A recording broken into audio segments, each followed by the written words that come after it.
Please welcome to our stage the president of the Society of American Magicians, Stephen Spence, with the collaboration of Christian and Catalina, Kayla Drescher, and Jamahl Keys.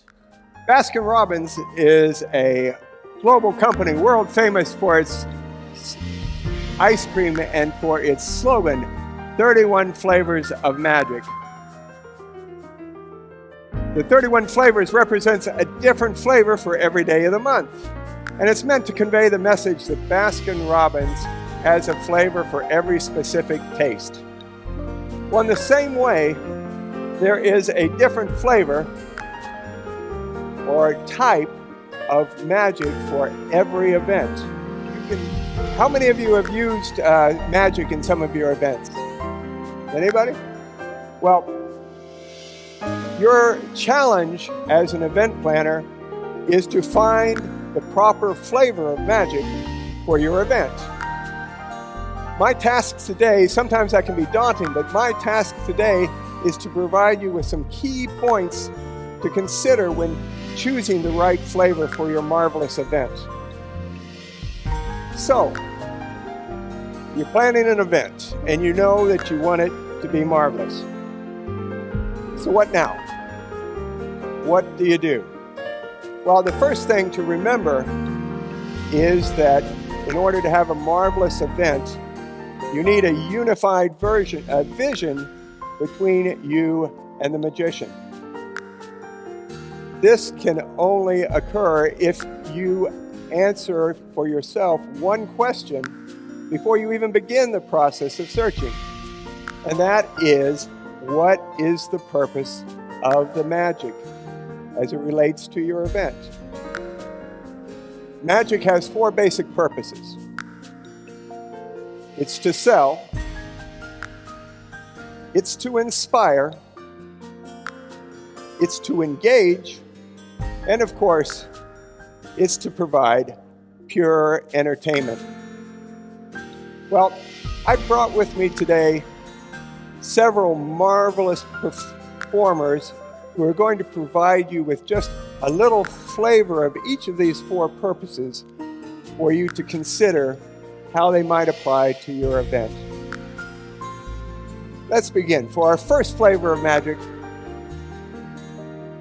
imagine that you have planned a trade show and you're about to witness your product being highlighted by a magical performer. Okay, once we've identified the purpose of the magic, then we have to make sure that it's the proper fit. What I mean by this is, of course, you wouldn't hire a big stage illusion act for your intimate cocktail party of 20. Likewise, you wouldn't hire a close-up performer to perform in a venue such as this for, say, 600 people. So, although most magicians feel comfortable performing both for large groups and small, it's vital that you convey to them the physical surroundings in which they are going to be performing so that they can tailor their act to meet your particular requirements. Now, for our second flavor, imagine that you've planned a weekend retreat in order to build teamwork and camaraderie among corporate employees. But so far, we've identified the purpose of the magic, and we've made sure that we have the proper fit. The third step in choosing the correct flavor of magic is communication. This is key to any choice of magic that you pick for your event. It's vital that both you and the magician, as I said, have the common vision. And if you do not tell the magician your needs, or they tell you their needs, there's no way that you can have a marvelous event. So you need to ask them the requirements that they need for the show. Do they need a sound system? Do they need something to play back music? Do they need special lighting? Will they be performing on the ground? Will they be performing on the stage? what type of audience will they be performing for? Will it be for a kids event, a family event, or maybe it's an adult-only event? You want something slightly racy or sassy, or do you want something a little more conservative? It's vital to remember that their job is to make you and your event sparkle.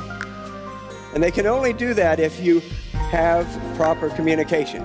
So the more successful that they are, the more successful you and your event, and the more marvelous your event. Well, we have come to the time for our last flavor of magic, and that is the flavor for pure entertainment.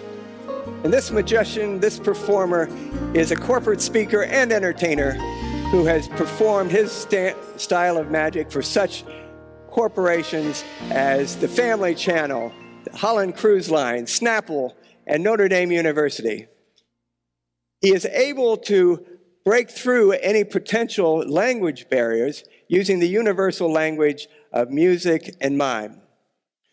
If you would, welcome to the stage, one last flavor, Jamahl.